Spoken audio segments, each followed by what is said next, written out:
we're going to look at how we support grieving students individually in the classroom, but also how do we foster a grief-healthy classroom where the students know how to actually support one another as well in times of grief. So to start with individually, one of the first things we want to do is acknowledge the death or the illness. So that may look like saying, privately, when the student's alone with you after the rest of the students have gone to recess, just saying, you know, I want to let you know that I heard that your dad was diagnosed with cancer recently, and I just want to let you know that I'm a person you can come to and talk to about this.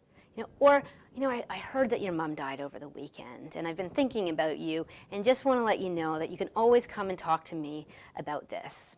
So we want to identify a safe person or a safe place as well for kids to be able to go. So a safe place may look like they're able to take a break from the classroom if they're having a grief burst. Maybe they go down to the office or to the guidance counselor. I worked with one school where the teacher actually put up a pup tent in the back of the classroom. And so there was a little guy, his dad had recently died. When he needed a break, he could go hang out in there. There were pillows, there were books and stuffed toys.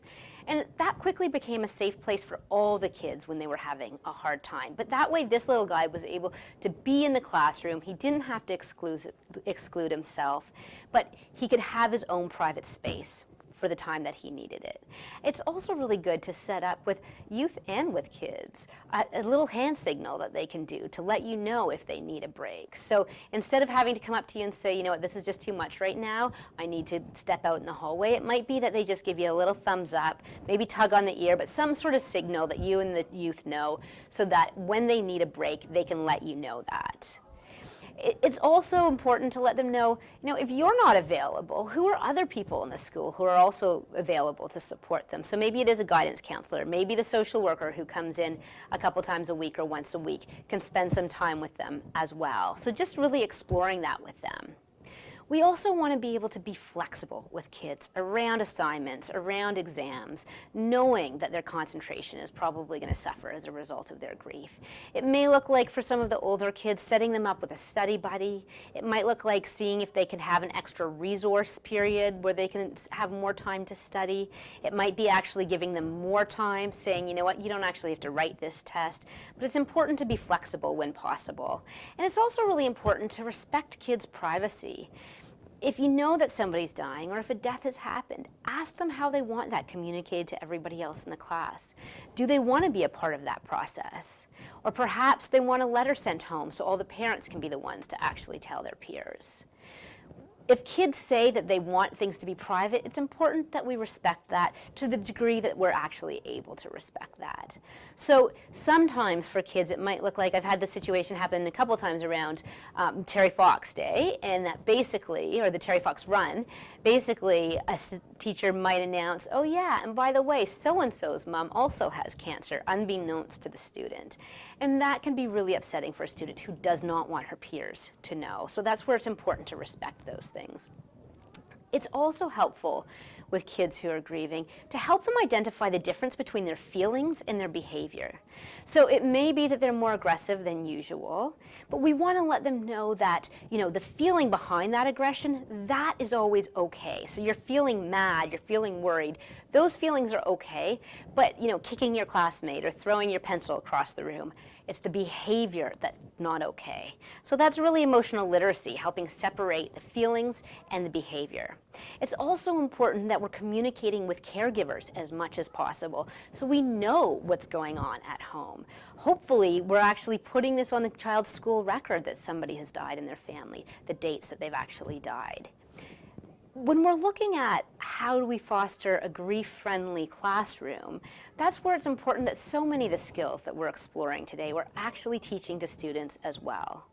So helping them understand that one of the best things they can do to support somebody who's grieving is talk less and listen more.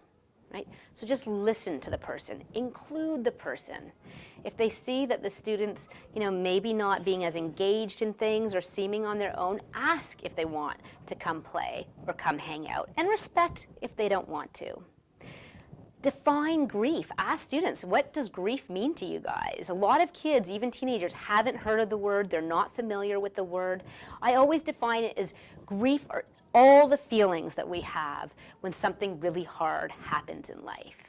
And then brainstorm with them. And teenagers will come up with a lot more feelings than the younger kids will, but we can help them out, right? So younger kids are always quick to come up with sad. But it's important that we also make sure mad is up there, worried, lonely. I always want to make sure that happy is up there as well, because we really want to let kids know that it's okay to be happy when even really hard stuff happens in life. And as a teacher, it's so important to seize the teachable moment. There's so many examples of death in literature, or when the classroom goldfish dies. It's okay to be able to say to the kids, look, the goldfish died. Its body doesn't work anymore. Its body will never work again. It doesn't feel sore, it's not cold, it just doesn't work anymore. And that makes it so much more concrete for kids, because death is such an abstract concept. It's hard for them to grasp it otherwise.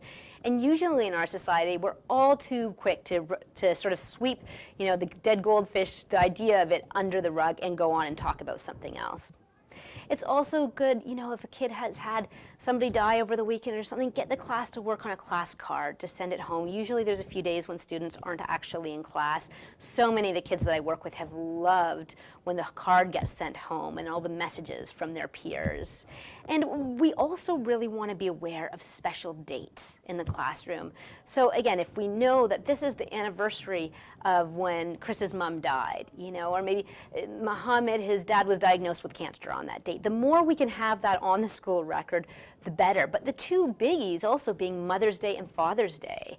When those days are coming up, if a child has had a parent die, that can be really hard. So it's always good to check in with the child beforehand, before announcing to the class it's time to do Mother's Day cards.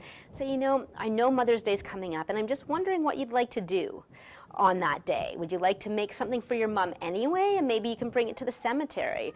Would you actually like to make something for your other parent or for your aunt? Or if you don't want to do anything at all, that's okay too. What we know about kids who are grieving is they do a phenomenal job of really balancing deep, deep joy in life and deep sorrow at the same time in a way that few adults are capable of doing. And that's something we really want to foster in them.